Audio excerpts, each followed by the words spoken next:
Hello and welcome back to Up Next in Commerce. I'm your host, Stephanie Postles, CEO of Mission.org. And today we are talking to a lovely human named Joe Fisch, who may have started his career in the world of finance, but now as the CEO of Wine Access, he is constantly trying to solve problems that go way beyond the balance sheet.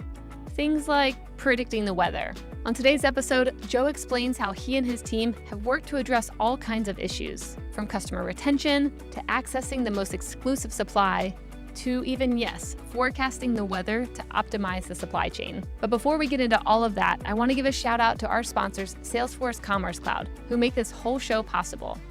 They've released their second edition State of Commerce report that includes tons of insights from thousands of industry leaders, so you don't want to miss it. Go to sfdc.co/commerce insights. That's sfdc.co/commerce insights, all one word.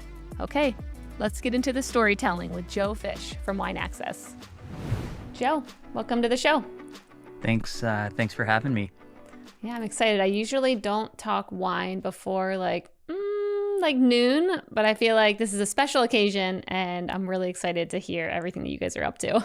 Well, now I guess you get to change that because we're talking wine at 7 a.m. in the morning. Now we like to start with champagne, and that's the way to go because red wine before noon I get, but yeah, it doesn't go with eggs. Yeah, absolutely not. All right. So you're actually the second person on the show. When I was looking through your background, you're the second person who has gone from finance to like CEO, which is super interesting to me because I also have a finance background. I did that for a while and so I have a special love for people like that. So with that, I would love to hear about your journey before getting to Wine Access. Yeah, it was a bit of an accidental one. So graduated, I don't know, maybe 15 years ago, was an accounting major of all things. And my very first job was audit. So I don't think you necessarily see and especially that like audit to CEO is even more so because normally they're keeping us hidden. Like we can be, our personality can be a little bit challenged at sometimes, but hopefully we're going to buck that trend. And for those auditors out there, there are sunnier days ahead.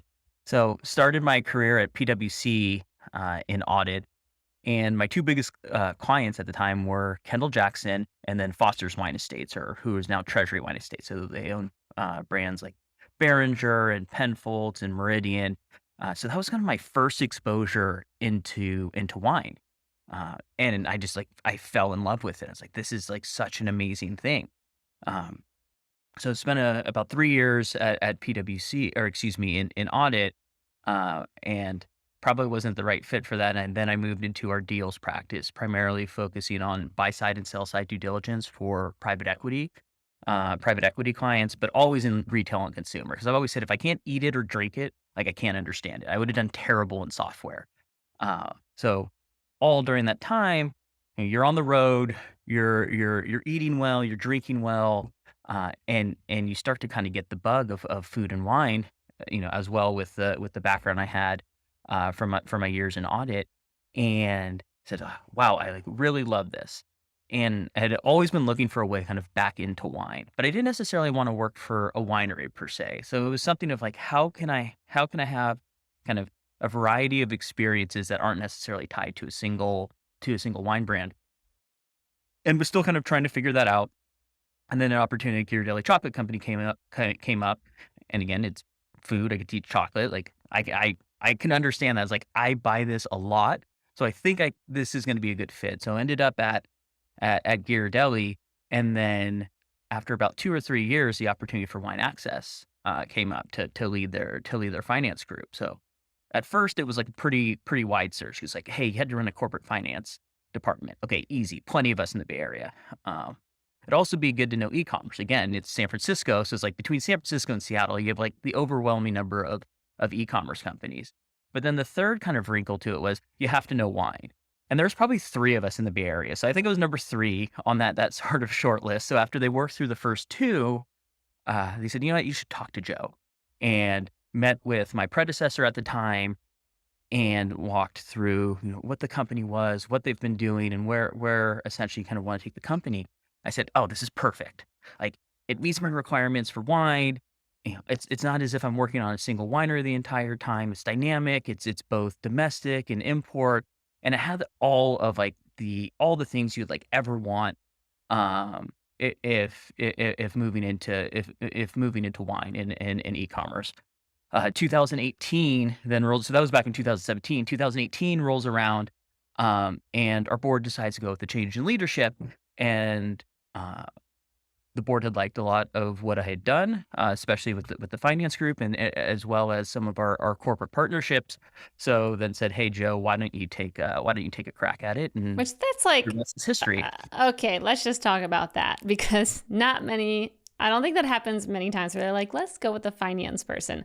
I feel like usually the finance people go to when they have to, budget season, if there's a big decision, but there's not always what I have seen as like the best partnership where people like view that as like, that's someone who could be the CEO.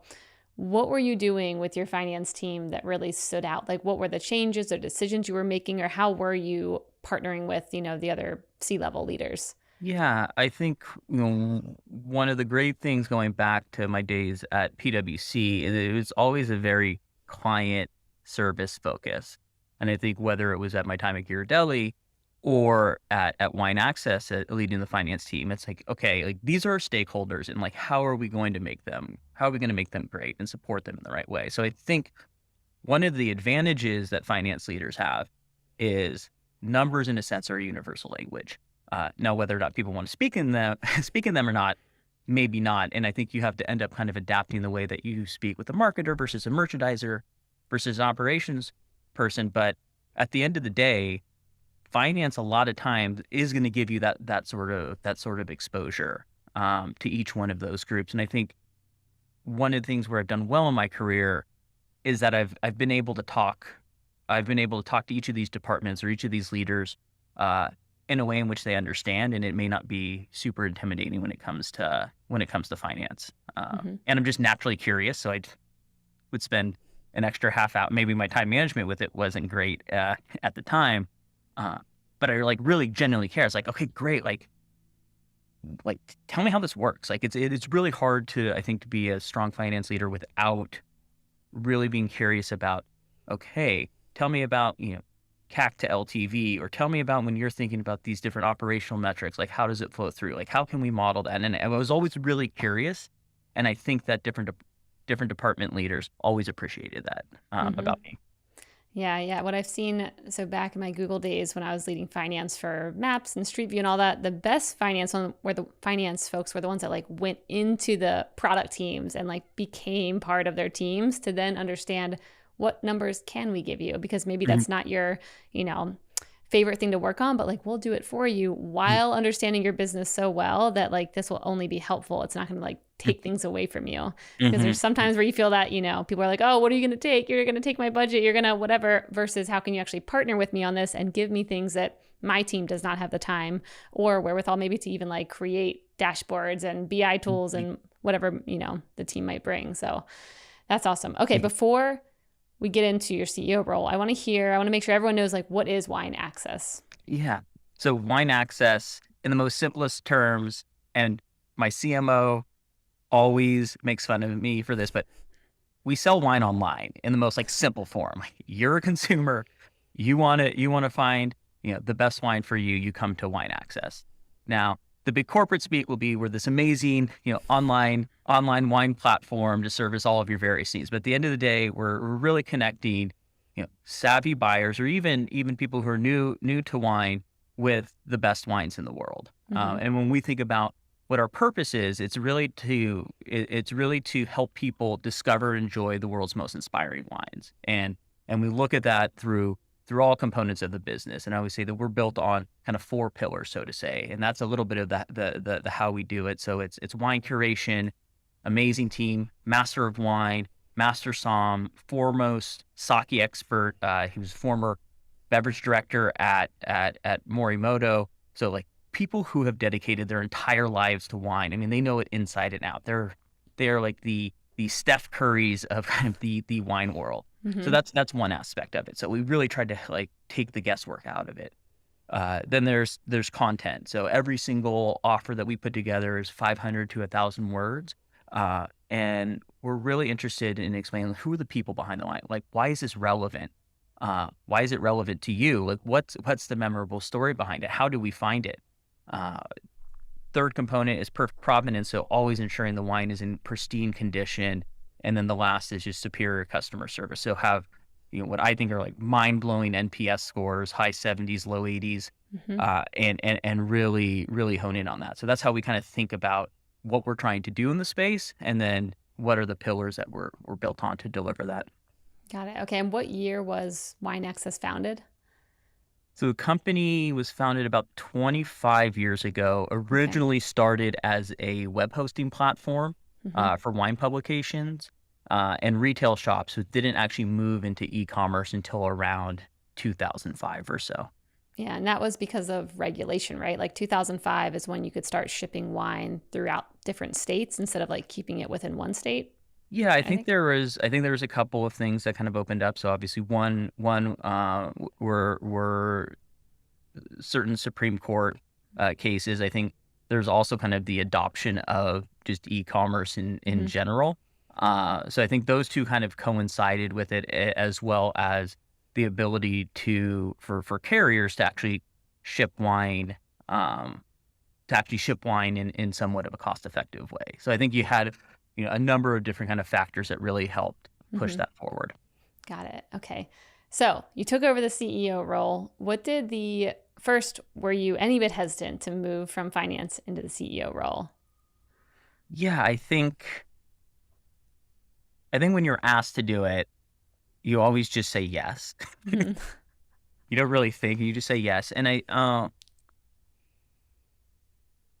knew that I was going to be the person that was probably best positioned to kind of do it. Not simply because of talent, but I probably was just there the longest at the time, which was not very long. It was, I don't know, 18 months or 2 Oh, years. wow. So Definitely a veteran. yeah, exactly, exactly. So I think there's finance in a sense was I don't want to say easy, but kind of was.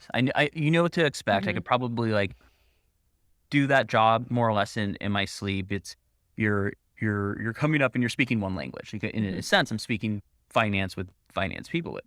When when it comes to CEO and taking over that job, um, I'm now needing to speak in marketing, in wine, in ops, in customer service, in technology, all of which I have no clue. Yeah. Like, I have a decent idea, like a very superficial knowledge of each one of those things, but it's like a very interesting change because you go from probably knowing the most in that in your relative department to actually like knowing the least Hmm. when you're talking to the rest of the team. So I think there's this kind of, whether you want to call it internal struggle or just changing the way in which you're kind of thinking about things, the amount that you have to rely on the team uh, in being CEO, I feel like is so much heavier um, than any role I had had kind of before. Because Hmm. when you're moving up the departments, like, okay, like I know how to cut checks, I know how to do AP, I know how to build a model. I like everything that my team had done previously, I had at Hmm. least touched or had a good idea of it. And now for CEO, I was like, I don't know how to do any of this. Yeah. And there isn't really a great playbook for it. So I knew I had to do it. Uh, Definitely hesitant, but that didn't really matter because that's not what the business needed. Hmm.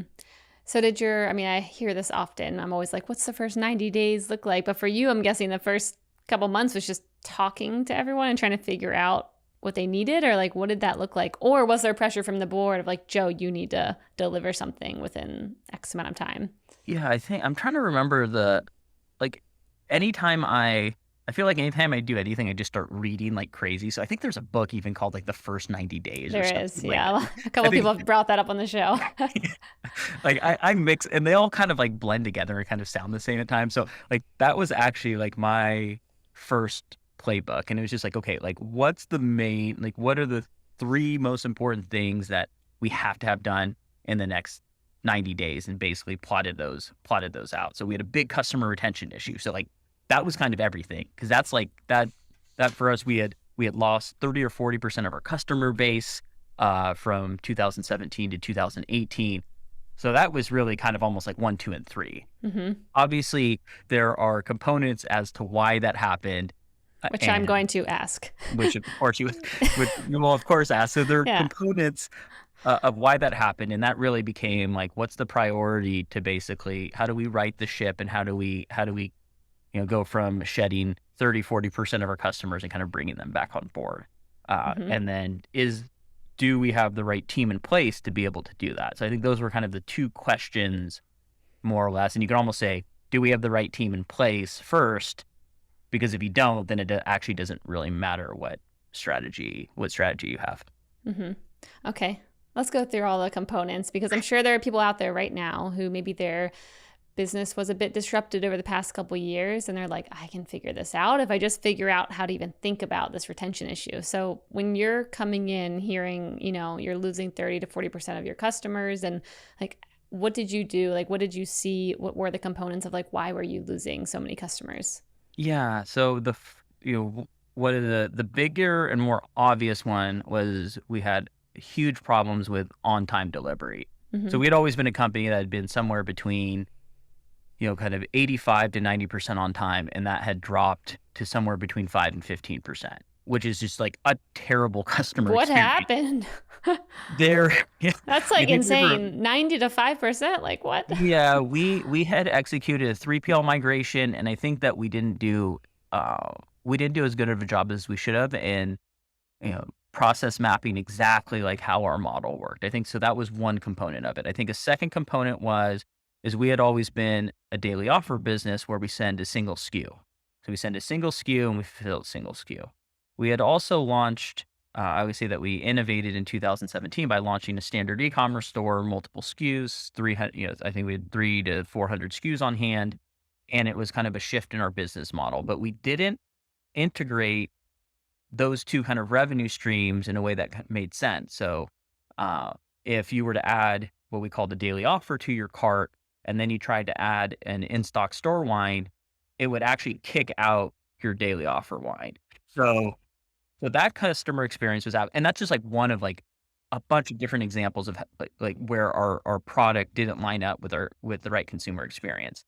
So I think you had a more complicated supply chain. We executed a 3PL migration with probably not mapping without doing the proper process mapping and integration plan. And, all while we're shifting our business model, or at least evolving our business model. So I think those two components really kind of like hurt on time delivery. I think we were fortunate to bring in what I think is like one of the best COOs in the business, and help kind of right that within 3 to 4 months. So when we talk about having the right people on the bus, he was definitely one of them. So everything that was geared towards like, how do we improve the customer experience, whether it's shipping, whether it's website experience, whether it's the curation of the wine. We definitely cut a long tail of wines that we probably shouldn't have been offering. And like everything was geared towards like, are they going to love this wine? Are they going to get it on time? And is the experience on the website going to be not confusing, at least initially? And then how do we get it to be like a great experience? Mm-hmm.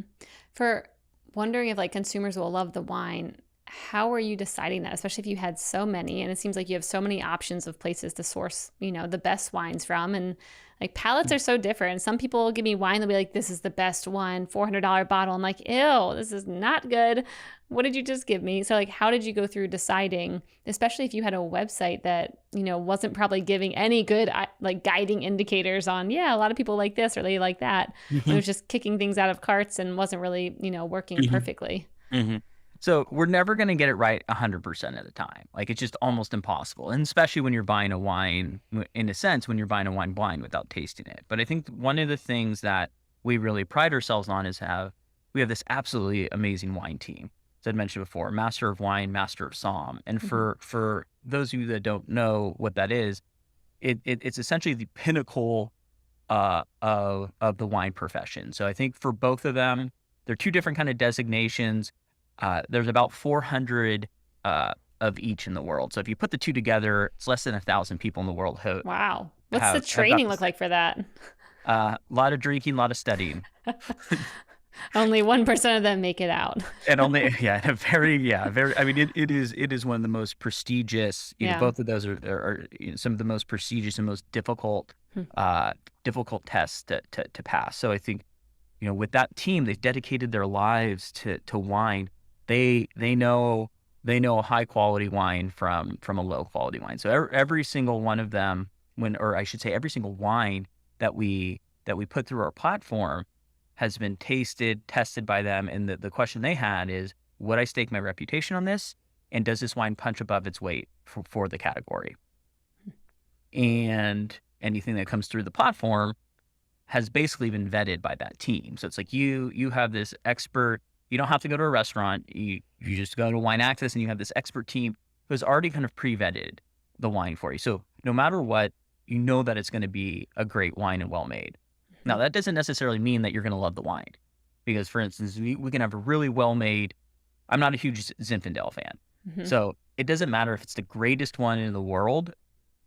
I'll probably take an above average, Northern Rhone Syrah over like the best maids in the world. So I think that's the second component that we've really been trying to kind of figure out and crack. So I think content does a great job of that, whether it's talking about the wine, where it's from, stylistically, what it's like, as well as having the wine team assess the attributes of the wine. So someone may say, I love, wines with huge, like with big fruit that's just busting at the seams. Well, the great part about that is that when you go on Wine Access, you can look at every single wine and it's profiled for fruit intensity, for oak intensity, for acidity. Uh, we're going to be adding aromatic intensity, and there's a number of different kind of wine attributes, tannin as well. There's a number of different wine attributes. So as you start to kind of form your thesis around wines that you like, whether it's heavy in fruit, whether it's high in acidity, um, we're able to showcase that too, and you're able to see like, yeah, this actually does look like a wine I would like. Hmm. We've also just actually rolled out some uh, a personalization platform for our consumers as well. So based on the wines that you've viewed, you've purchased, or that you've rated, we then can kind of serve up wines that we think that you would absolutely love. So I think there's That's two great. kind of different there's kind of two different approaches that we've taken in it. So you have the wine curation, where the pure curation of saying, is this a well-made wine for this category? Does it punch above its weight? And then you have the other side from more of a technology and kind of data science standpoint. Do the attributes of this wine, or based off of your buying history or rating history or people or lookalikes, do we think that you'll enjoy this wine? Hmm. So, how do you think about when it comes to content, educating like more newbies? Because I hear all the words sometimes when people are like, "Well, what kind of wine do you like?" And I feel like the words that I use are, it's like either smoky or that's about it. I'm like, I like a kind of smoky wine. I don't like sweet, but it's like very basic the terms I know to try and describe what I like. But when someone starts coming in with acidity and full body and aromatic and I don't know, I'm like, I actually don't know. Like, how would you go about teaching someone like me what I like? Yeah, so part of it is just going to be like a little bit of trial and error. Um, I think where we do a great job with our content, and I think the flavor profiles are kind of one thing. I think where people really gear in on it is there's normally a really good and fun story behind how we found this wine. And within that, it's weaving, okay, like when I'm having this wine, I love it with, pick a dish. Like we had it with a fillet or Scottish salmon, and we were eating it with, whatever the sides were. And it's almost saying like, how do we take you from kind of behind the computer, behind the phone, and put you at the table with us eating and drinking? Because I think that's kind of the most natural way uh, of talking about wine, or at least explaining wine. And within that, we will have the tasty note kind of embedded like within the story of like, this is what we get with it. And do you like these aromas, or these sort of fruit flavors, or do you like how it feels on your mouth, where it feels really heavy or it dances across your tongue? So, I think our content and the way that we approach that does a really good job of kind of explaining why you may like it without being like super technical. Because again, even before I came in the industry, like if you ask me, Joe, how much acidity is, what's the level of acidity in this wine? It's like, I have no clue. Like, I don't know.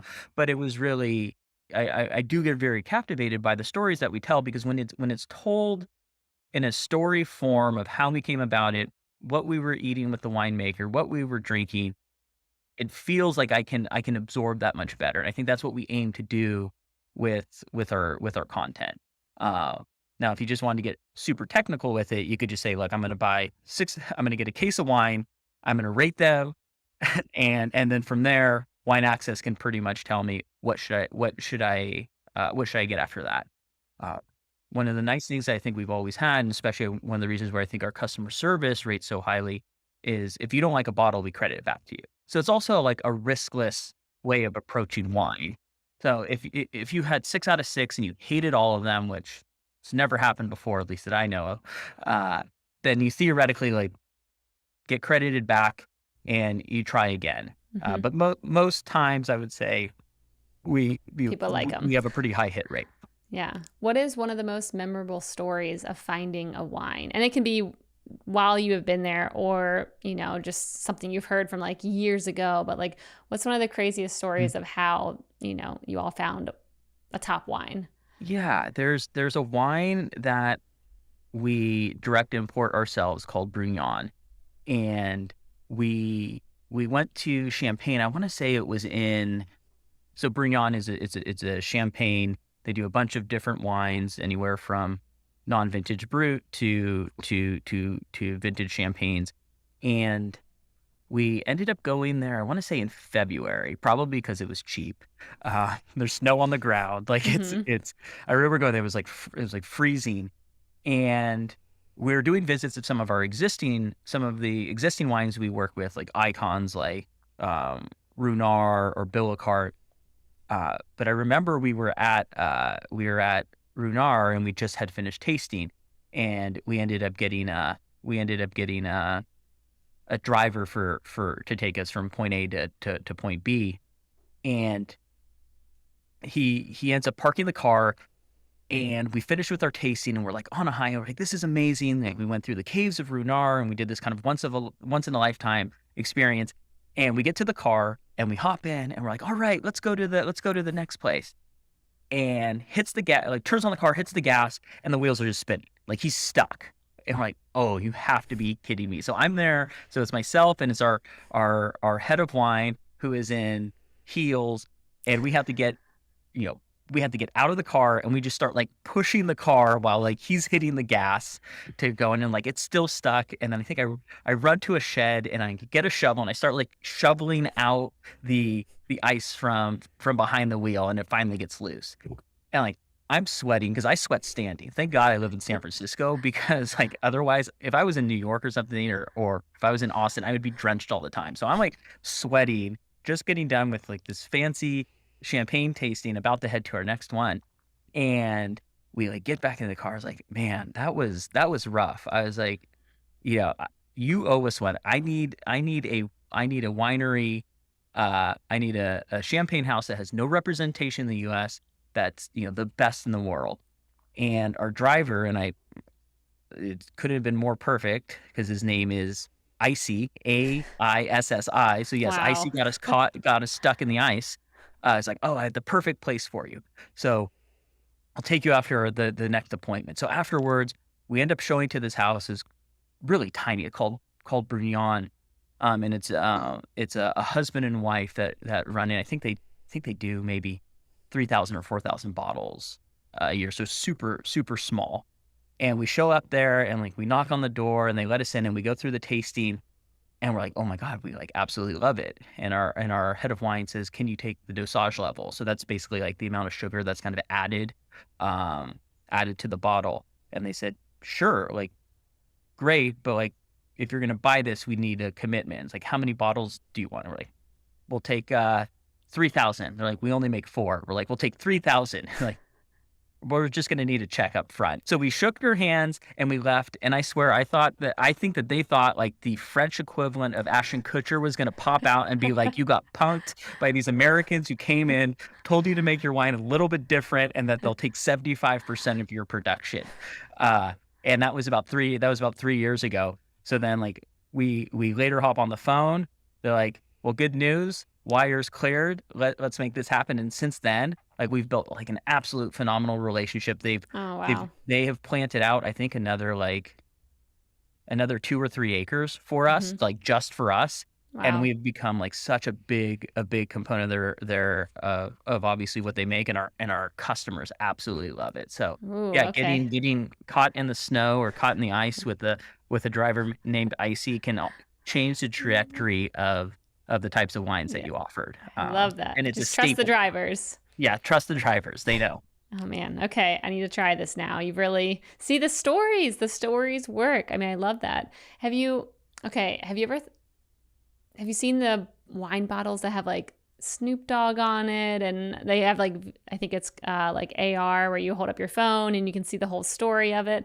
Have you Yeah, seen those? I have. Yeah. What do you think? Because I'm like, how fun would that be to have them similar to those wine bottles, pop off the label, be playing out the whole story of the wine, of, this couple and what they're doing and all that. And then, people can watch that while they sip. Yeah, so we haven't offered any that have AR associated with it. I think it's a really cool concept. We were talking earlier about how wine is kind of 15 years behind in terms of of Mm-hmm. digital. So I think Yeah. we'll eventually start to see more of that. You know, uh, I'm always a fan of like anything that kind of pushes and helps make the consumer experience better. Mm-hmm. We do have some wines that we do ourselves as opposed to kind of third party wines that we purchase. So, after this I'll be on the phone with our CMO, telling him that we gotta figure out AR on I our mean, next own I'm brand. not pushing. I'm just saying it's memorable. And there's so many times people are like, hey, get out your phone. Look at this. And like the wine, I don't remember the wine being that good, but the story definitely made it. And I know that I would buy that wine bottle just to bring it somewhere for that experience, even though the wine wasn't that great. So Yeah. I'm not Well, I pushing the think it makes concept. sense. Yeah, I mean, so for because you do bring up a good point, because I think one of the things that I think we do really well is with each wine, you'll get a printed out on thick cardstock, and it will have the flavor profiles that we talked before. It will Hmm. have a truncated version of the story. It has a picture of the bottle. It will give you a drinking window of when you should drink it, and also when when you shouldn't. And I think that those sort of things really enhance the experience, because there's been plenty of times where you'll go and you'll have a wine, you'll be like, God, what was that again? Like, where did I Hmm. have it? So anything that I think, uses all the senses, Yeah. whether you're reading it, whether you're hearing it, whether you're feeling it, that is going to enhance the consumer experience. And I think that, the example that you give with AR is just one more touch point that is going to enrich the consumer experience. I think it makes a lot of sense. Yeah. Yeah. Just make sure you get the app right, because the worst is when you're like, Joe, look at this, it's so funny, it's so awesome, and then it doesn't work. You're like, let me try one more time. Doesn't work. So you at least have to make sure it works, especially if people are a bit tipsy when they're trying to make this thing work. Yep, yep. One advice. So I want to shift over to the world of supply chain and specifically weather. I read a bit about what you guys are doing when it comes to forecasting weather and how Mhm. that impacts your supply chain, and I was hoping you can kind of tell us a bit about what you're doing there. Yeah. So when we think about the pillars of wine access, we talk through curation, we talk through content. I'll jump to the fourth with superior customer service. Perfect provenance falls within that. Falls exactly with what you're talking about. So we always want to make sure that when we're shipping the wine, or when you're going to taste the wine as a consumer, it tastes to as close as it can as when we were in wine caves, at the chateau, at the tasting room, you name it. Uh, and especially if you're in hotter places throughout the U.S., it's really important that we don't fry the wine, because you do that, then you're drinking vinegar. Mhm. So one of the things that I've been really proud of, that has been led by our tech team, by our COO, is determining when is it safe to ship wine. And one of the ways that we do that, working with AWS, is we'll look at the route that a wine will end up taking to its final destination, and we will assess, as it travels, what are the zip codes it's moving through? What do we think the kind of projected weather is going to be, what are the temperatures, and if it is moving through an area in which we think that the wine will be compromised, we won't ship it. Or we will emphatically tell the consumer, this wine is going to get fried if you do it. Hmm. So there are some things you can do to combat that. We use ice packs when shipping, when shipping, especially in the summer when it's warm, and that will also dictate how long it can be in some of those more warmer zones. But if it's moving through 100-degree weather, even with an ice pack, it's probably gonna fry it if it's X number of days in transit. So that's been a piece that I've been really proud of, that this team has been able to launch, and I think something that not a lot of other companies do, or really invest behind. Yeah, that's amazing. So do you think your weather forecasting is better than the Weather Channel? And if so, should you license that data? Do we have a new business opportunity here? I don't know if we're that good. I'm sure we all use kind of the probably the same base data anyway, but I'll say that we are. Okay. How do you message it to your consumers when, like, a lot of times when people, at least me, when I buy wine, I'm like, I want it pretty soon, or I have this thing coming up that I'm not preparing for, it's like in 3 days. So I'm not thinking Yeah. that far ahead. How do you tell someone like, hey, you should probably wait? I don't know, here in Texas, you'd probably tell me to wait until, like, honestly, October. I mean, it's going to be Yeah. 100 until then, I'm thinking. Yeah, and I think it depends on obviously like where you're at. So at checkout, we essentially will have a couple of options where we'll basically say ship when safe, or ship it anyway, and we'll say, okay, here's our theory behind why we like to wait to ship when safe. We also have a great customer service team. So I think one of the things that I've always been really proud of is, for the most part, we have a Napa-based customer service team. We have some people in different time zones as well to kind of help out with the East Coast, so that Mhm. the entire team doesn't have to be up at 6 a.m. Answering phones. Um, so I think one we've done a good job in either messaging at checkout, messaging at shipping confirmation, and then as always, you can always call. You can always give us a call, and we and happy to kind of walk through the different options.